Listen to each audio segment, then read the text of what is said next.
Tā, nu mums ir šāds tas smuks rezultāts, kas pieved pie tā, ka ceļi, protams, mums arī nav nostiepti. Un tūlīt es pastāstīšu, kas ir tas, kas šeit ir pilnīgi atžgārni un nepareizi. Dēļ tam, ka mēs lūdzam ļoti izvērst papēžus un saglabāt to vienu līniju pirmajā pozīcijā, mums rezultātā krīt pacēlums un bērns stāv uz sasprindzinātiem pirkstiem, no kā šeit pēc tam veidosies kauliņš nevajadzīgs un nesmuks. Tāpēc lūdzu, it īpaši maziem bērniem, mēs taisam bišku mazāku to izvērsumu pozīciju, dabūnam izvērsumu no gūrniem, tā, lai nostieptos tomēr smuki arī cēlītis.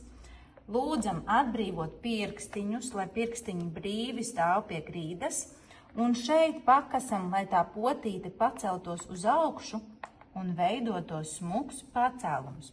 Un tagad iztais lūdzu plijē, jā, saglabājot šo te pacēlumu augšā, jā, jo pacēlums augšā mums dod atvērtus celīšus, kādā veidā mums arī nebojājās ceļu locītā un izstiepies smuki augšā.